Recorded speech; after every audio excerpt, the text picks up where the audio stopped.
الفوبيا لمن لا يعرف معناها هي الخوف الشديد من شيء ما، أو موقف محدد مما يدفع الإنسان للتصرف بشكل جنوني، خاصة عند حصول هذا الشيء أو مقابلته. لذلك يقوم المصاب بالفوبيا من أمر ما بتجنب هذا الشيء تماما.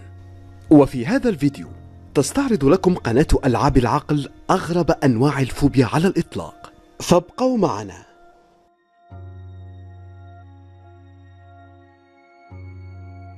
فوبيا الحب، صدق أو لا تصدق، حيث يخشى المريض الوقوع في الحب. للأسف الشديد ينتهي الأمر بأغلب المصابين بهذه الفوبيا إلى تجنب الدخول في علاقات عاطفية والركون إلى الوحدة.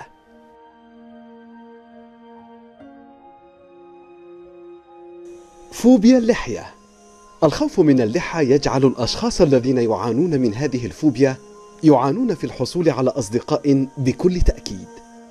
وجود هذه الفوبيا عند أحدهم ستجعلهم يشعرون بالخوف من اللحية وصاحبها كذلك.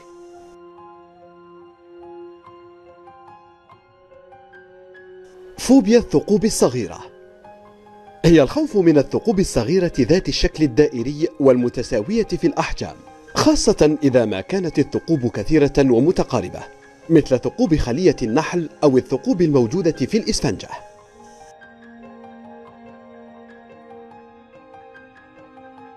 فوبيا الخوف من الفوبيا، تعتبر هذه الفوبيا من أغرب أنواع الفوبيا على الإطلاق، فبعض الأشخاص يعيشون في خوف مستمر من الخوف من الإصابة بالفوبيا، وآخرون يخافون من أن يصابوا بشيء قد يسبب لهم الخوف.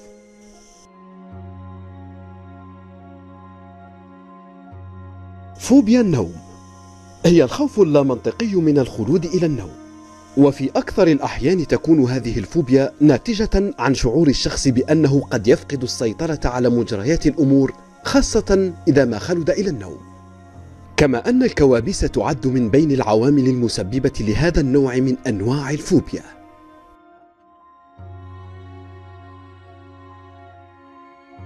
فوبيا فقدان الهاتف، أصبحت الهواتف المحمولة جزءا لا يتجزأ من حياتنا اليومية، فنشعر بالذعر والخوف في كل مرة نبحث عنها في جيوبنا أو حقائبنا.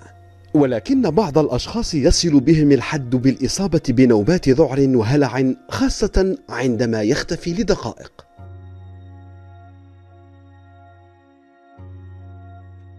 فوبيا الحديث على الطعام، قد يكون السبب الرئيسي وراء إصابة الأشخاص بهذا النوع من الرهاب هو تعرضهم لمواقف صعبة أو استقبالهم لأخبار سيئة، خاصة عند تناول الطعام.